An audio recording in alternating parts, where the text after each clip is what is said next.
ત્યાર બાદ ફરી આપ સૌનું સ્વાગત છે। તો સુરતનું લીંબાદ પોલીસ સ્ટેશન ફરી એકવાર વિવાદમાં આવ્યું છે કે જ્યાં એક ચોરીના ગંભીર કેસમાં પોલીસે ઓછી રકમની ફરિયાદ નોંધી હોવાના આક્ષેપો સામે આવ્યા છે। લીંબાદ વિસ્તારમાં રહેતા જૈન દંપતીના ઘરે ભાઈબીજના તહેવારના દિવસે થયેલી ચોરીની ઘટનામાં ફરિયાદીઓનો દાવો છે કે લગભગ 60 લાખથી વધુની કિંમતનું 500 ગ્રામ સોનું અને 1.5 કિલો ચાંદી ચોરાઈ ગયું છે, જ્યારે પોલીસે માત્ર 150 ગ્રામ સોનાની અને કુલ 2,05,000ની ચોરીની જ ફરિયાદ નોંધી છે। લીંબાદ વિસ્તારના રહેવાસી દિનેશ જૈન અને તેમના પત્ની રિંકુ જૈને ફરિયાદમાં જણાવ્યું હતું કે 31મી તારીખે જ્યારે તેઓ પારિવારિક પ્રસંગમાં ગયા હતા ત્યારે રાત્રે તેમના બંધ ઘરમાં મોટી ચોરી થઈ હતી। તેમના મતે ચોરાયેલા માલમાં લગભગ 500 ગ્રામ સોનું અને 1.5 કિલો ચાંદીનો સમાવેશ થાય છે। આ ઉપરાંત તાજેતરમાં એક પ્રોપર્ટીની ડીલના ટોકન પેટે મળેલા 8 લાખ રોકડા રૂપિયા પણ ચોરાઈ ગયા હતા। દંપતીનો મુખ્ય આક્ષેપ એ છે કે પોલીસે વાસ્તવિક નુકસાનના પ્રમાણમાં ફરિયાદ નોંધી નથી।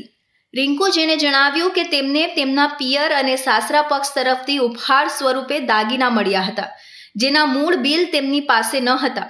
જો કે આ તમામ ઘરેણા પર હાલમાં જ તેઓએ ગોલ્ડ લોન લીધી હતી અને પ્રોપર્ટી ખરીદવાની હોવાથી લોન પરથી છોડાવીને ઘરે મૂક્યા હતા। લોનના દસ્તાવેજોમાં ઘરેણાના ગ્રામ અને કિંમતની સંપૂર્ણ વિગતો હોવા છતાં પોલીસે આ બિલને ધ્યાનમાં લીધા નથી। દંપતીનો આક્ષેપ છે કે પોલીસે માત્ર એટલા જ ઘરેણાની ચોરીની ફરિયાદ દાખલ કરી છે જેના જૂના બિલ ઉપલબ્ધ હતા અને તે પણ જૂના ભાવે કિંમતનો ઉલ્લેખ કરીને। લોન કંપનીની રિસિપ્ટમાં બાકીના તમામ ઘરેણાની વિગત, વજન અને કિંમત સ્પષ્ટપણે દર્શાવી છે। તેમ છતાં પોલીસ તે વિગતો ફરિયાદમાં ઉમેરવા તૈયાર નથી। પોલીસ સ્ટેશન તરફથી દંપતીને સ્પષ્ટ કહેવામાં આવ્યું હતું કે જેટલા ઘરેણાના બિલ રજૂ થશે એટલાની જ ફરિયાદ દાખલ કરવામાં આવશે। આ દલીલને કારણે આશરે 60 લાખથી વધુની ચોરીનો મામલો પોલીસ ચોપડે માત્ર 2,05,000ની ચોરી તરીકે નોંધાયો છે। ચોરીની ઘટનાને 13 દિવસ વીતી ગયા હોવા છતાં હજુ સુધી કોઈ આરોપીની ધરપકડ થઈ નથી। આ વિવાદિત ફરિયાદને કારણે જૈન દંપતી ભારે મુશ્કેલીમાં મુકાયું છે અને ન્યાય મેળવવા માટે પોલીસ સ્ટેશનથી લઈ અન્ય વહીવટી કચેરીઓમાં ધક્કા ખાઈ રહ્યું છે।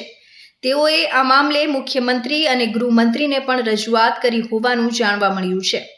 આ સમગ્ર મામલે જ્યારે લીંબાદ પોલીસ સ્ટેશનના ઇન્સ્પેક્ટર N.K. કામડિયાનો સંપર્ક કરવામાં આવ્યો ત્યારે તેમણે જણાવ્યું કે હાલ અમે તપાસ કરી રહ્યા છીએ।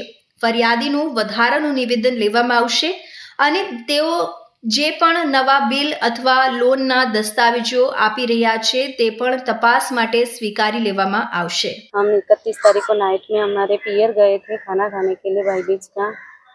दूसरे दिन 1 तारीख को दोपहर में 2 बजे घर पे आए तो देखा घर का नुक्कड़ टूटा हुआ था और कबाट का लॉक टूटा हुआ था। उसमें से 500 ग्राम गोल्ड, 1.25 किलो जैसी चांदी और 8,19,500 रुपया कैश मेरे घर से चोरी हो गई। मैंने 2 बजे लिंबायत पुलिस स्टेशन में अर्जी लिखाने गए तो पुलिस स्टेशन वालों ने बिल मांगे।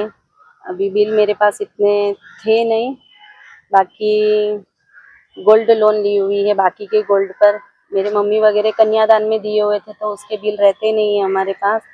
बाकी गोल्ड लोन ली हुई है तो उसके सब प्रूफ है मेरे पास, कितना वजन था, कितने की लोन ली हुई थी, कितनी उसकी वैल्यू है, अभी सब है। लेकिन अभी लिंबायत पुलिस स्टेशन में बता रहे तो वो एग्री नहीं हो रहे, FIR में ऐड भी नहीं कर रहे। खाली उन्होंने जो बिल है उनका ही मुझे FIR में ऐड किया है।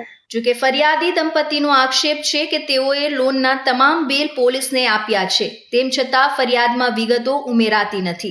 લીંબાદ પોલીસ સ્ટેશનનો આ વર્તન પોલીસના કાર્યભાર અને સંવેદનશીલતા પર સવાલ ઊભા કરે છે, ખાસ કરીને જ્યારે ફરિયાદી ચોરી થયેલા દાગીનાના કાયદેસરના પુરાવા ગોલ્ડ લોન રિસિપ્ટ રજૂ કરી રહ્યા હોય। દંપતીએ આશા વ્યક્ત કરી છે કે ઉપરી અધિકારીઓની દરમિયાનગીરી બાદ તેમની વાસ્તવિક નુકસાનની રકમ અને અન્ય ઘરેણાની વિગતો ફરિયાદમાં દાખલ થશે।